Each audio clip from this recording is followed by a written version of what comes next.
ಕುಡಿಯುವ ನೀರಿಗೆ ಕಲ್ಮಶ ನೀರು ಮಿಶ್ರಣಗೊಳ್ಳುತ್ತಿದ್ದು, ಅಧಿಕಾರಿಗಳು ಸೂಕ್ತ ಕ್ರಮ ಕೈಗೊಳ್ಳುವಂತೆ ಶ್ರೀರಂಗಪಟ್ಟಣ ತಾಲೂಕಿನ ಪಿಹಳ್ಳಿ ಗ್ರಾಮದ ನಿಂಗೇಗೌಡ ಎಂಬುವವರು ಅಧಿಕಾರಿಗಳನ್ನು ಒತ್ತಾಯಿಸಿದ್ದಾರೆ. ಗ್ರಾಮದ ಹೆದ್ದಾರಿಯಲ್ಲಿ ಹಾದು ಹೋಗುವ ಮುಖ್ಯ ಚರಂಡಿ ನೀರನ್ನು ವ್ಯಕ್ತಿಯೋರ್ವ ಹೆದ್ದಾರಿ ಅಗೆದು ಪೈಪ್ ಮೂಲಕ ತನ್ನ ಜಮೀನಿಗೆ ಬಿಟ್ಟುಕೊಳ್ಳುತ್ತಿದ್ದಾನೆ. ಇದರಿಂದಾಗಿ ಮನೆಯ ಎದುರಿಗಿನ ಆವರಣವೆಲ್ಲ ಗಬ್ಬು ವಾಸನೆಯಿಂದ ಕೂಡಿದ್ದು, ಸಾಂಕ್ರಾಮಿಕ ರೋಗ ಹರಡುವ ತಾಣವಾಗಿದೆ. ಜೊತೆಗೆ ಕುಡಿಯುವ ನೀರಿಗಾಗಿ ಬೋರ್ವೆಲ್ ಹಾಕಿಸಿಕೊಂಡಿದ್ದು, ಇಲ್ಲಿಗೆ ಬರುವ ಕಲ್ಮಶ ನೀರು ಕುಡಿಯುವ ನೀರಿನೊಂದಿಗೆ ಮಿಶ್ರಣಗೊಳ್ಳುತ್ತಿದೆ. ರಸ್ತೆ ಅಗೆದಿರುವುದರಿಂದ ಗುಂಡಿ ಬಿದ್ದಿದ್ದು, ವಾಹನಗಳ ಸದ್ದಿಗೆ ರಾತ್ರಿ ಪೂರ್ತಿ ನಿದ್ದೆಯೂ ಬರುತ್ತಿಲ್ಲ. ಈ ಬಗ್ಗೆ ಕೊಡಿಯಾಲ ಗ್ರಾಮ ಪಂಚಾಯಿತಿಗೆ ಹಲವು ಬಾರಿ ದೂರು ನೀಡಿದ್ದರೂ ಯಾವುದೇ ಕ್ರಮ ಕೈಗೊಳ್ಳುತ್ತಿಲ್ಲ ಎಂದು ದೂರಿದ್ದಾರೆ. ಎಲ್ಲೆಡೆ ಸ್ವಚ್ಛ ಭಾರತ್ ಎಂಬ ಘೋಷಣೆ ಮೊಳಗುತ್ತಿದ್ದರೂ ನಮ್ಮ ಮನೆಯ ಮುಂಭಾಗದ ಆವರಣವೆಲ್ಲ ಅಶುಚಿತ್ವದ ಗಬ್ಬು ವಾಸನೆ ಹರಡುತ್ತಿದೆ. ಈಗಾಗಲೇ ಮನೆ ಮಂದಿಗೆ ನೀರಿನಿಂದ ಚರ್ಮ ಕೆರೆತ ಹಾಗೂ ಗಂಟಲು ಕಡಿತ ಉಂಟಾಗುತ್ತಿದ್ದು, ಸಾಂಕ್ರಾಮಿಕ ರೋಗ ಹರಡುವ ಮುನ್ನ ಅಧಿಕಾರಿಗಳು ಕ್ರಮ ಕೈಗೊಳ್ಳುವಂತೆ ಒತ್ತಾಯಿಸಿದ್ದಾರೆ.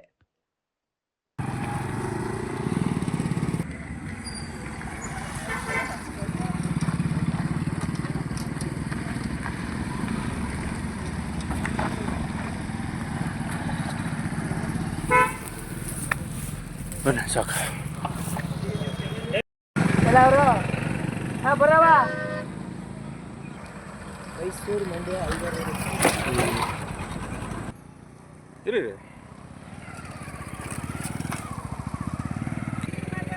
ಯಾವ ಗ್ರಾಮ ಪಂಚಾಯತಿಯವರು ಹೇಳುವಂಗಿಲ್ಲ.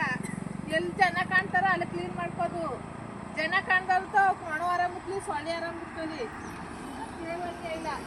ಸ್ಮೆಲ್ ನೀವೇ ನೋಡಿ ಸರ್, ಸ್ಮೆಲ್ ಯಾವ ಮಟ್ಟ ಬರ್ತಾ ಇರ್ತದೆ. ಈ ನೀರು ಬೋರ್ಗಿಳಿದ್ರೆ ನಾವು ಕುಡಿಯಕ್ಕೆ ಶುದ್ಧವಾದದ್ದು ಅದು.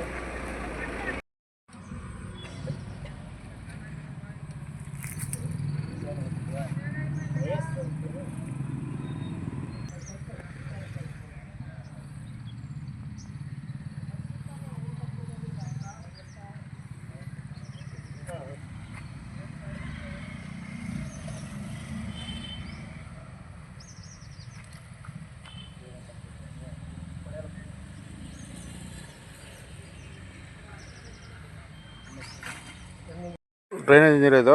ಡ್ರೈನೇಜ್ ಇದು ಸರ್. ಬಾತ್ರೂಮ್ ನೀರು ಕೂಡ ಇಲ್ಲೇ ಬರ್ತಾ ಇರೋದು.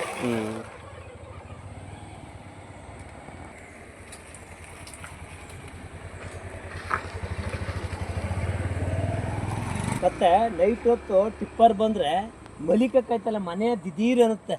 ಆ ರೀತಿ ಇದು ಐವರ್ ರೋಡ್ ಅಗ್ದು ಇದು ಮಾಡಿರೋದು. ಇದಕ್ಕೂ ಕ್ರಮ ಇಲ್ಲ.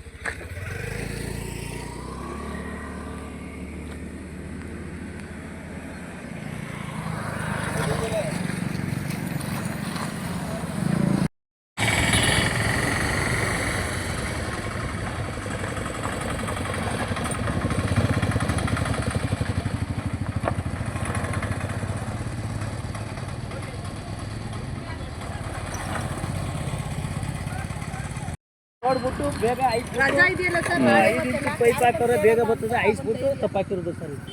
ರಜೆ ಇದೆಯಲ್ಲ ನಾಳೆ ಇವತ್ತು ರಜದ ದಿನ ಮತ್ತೆ 5 ಗಂಟೆಲಿ ಐಸಿದು ಇವರು ಅಲ್ಲಿ ನೀವು ಬಿಡ್ತಾರೆ ವಾಲಿ ತಂದು ಬಿಡೋದು.